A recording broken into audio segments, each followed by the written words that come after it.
12, 11, 10, 9. Ignition sequence start. 11 Houston, thrusters go. All engines, you're looking good. Yeah, Roger, you're loud and clear again. Eagle, Houston, we see you on the stereo, over. Roger, Eagle, on dot.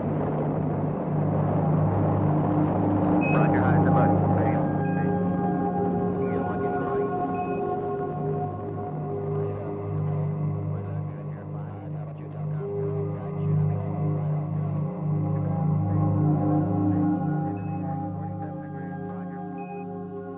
In 1969, people first walked on the moon. Now, 3 decades later, NASA astronaut Edgar Mitchell will return to the moon once again. But this time, his vehicle won't be an Apollo spacecraft. Instead, he will arrive in a van. And on the surface. That's bad for old man. Okay, you're right. Alma's on the surface, and it's been a long way, but we're here.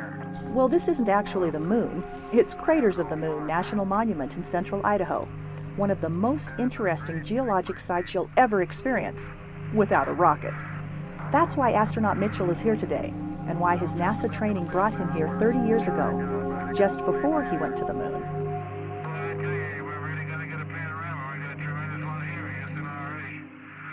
Our whole purpose in our training, sample virtually all types of volcanic activity and the processes that go on with volcanism because we had to be the eyes of the geological community on the moon and be able to accurately describe the various types of flows because we didn't know what we would encounter.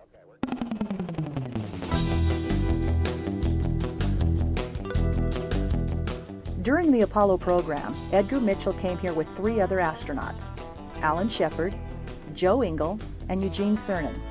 Their visit was one part of a comprehensive training program to prepare them for the great unknown, the surface of the moon. We really didn't know what kind of rocks were on the lunar surface at that time.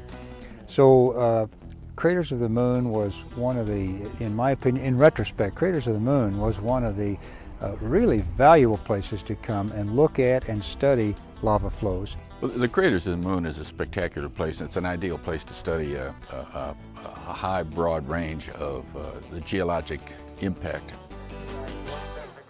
And so studying this helped the astronauts prepare for this.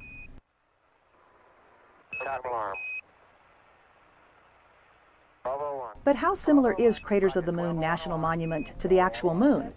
Visually, there is some resemblance. If I could take all the vegetation out of the Craters of the Moon, I think there would be a very similar feeling to the vastness of it, just the simply vastness, emptiness of it all.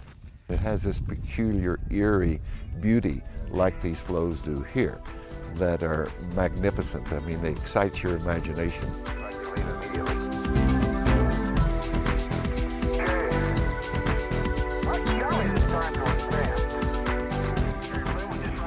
Geologically, the moon is very different from the monument. The moon is covered with impact craters, created when meteorites slammed into the surface. The monument has craters too, but they were formed very differently. The craters here are volcanic. That is, they resulted from lava that pushed up from inside the earth.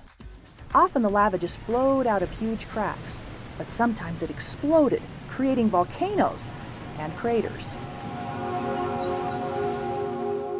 Back in 1969, no one was sure exactly what had formed the moon's craters, until the astronauts actually went up there to find out firsthand. An incredible journey that took some of its first steps right here at Craters of the Moon National Monument.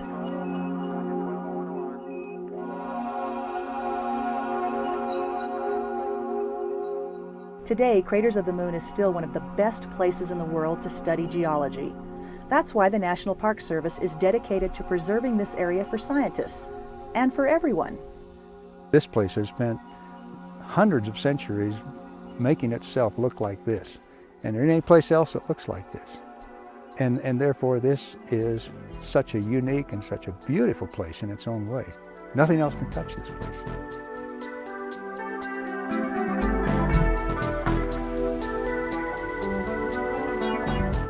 Places like Craters of the Moon help all of us to better understand science and nature. But they have another role that may be even more important. They spark our imagination, inspiring future generations to learn about our world and dream about our future. My advice to young kids, and I've been saying it for a long time, is to dream. Dream the impossible. Dream about places you want to go, or things you want to be, or things you want to do, or whatever you want to become, and then commit yourself to making those dreams come true. As an explorer and as a scientist, the more we uncover, the more questions open up to us. We think we've learned a lot, but in fact, we really haven't learned that much. There is so much more to learn. You know, and science is fun.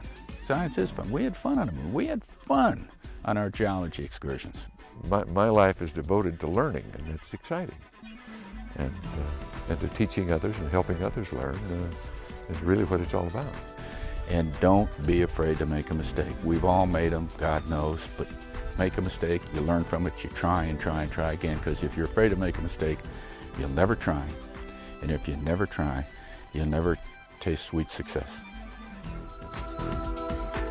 The Apollo astronauts' visit was just one chapter in the larger Craters of the Moon story, a fascinating tale of geology, biology, and history. It must be preserved because every generation has the right to learn firsthand the amazing story of our Earth and beyond.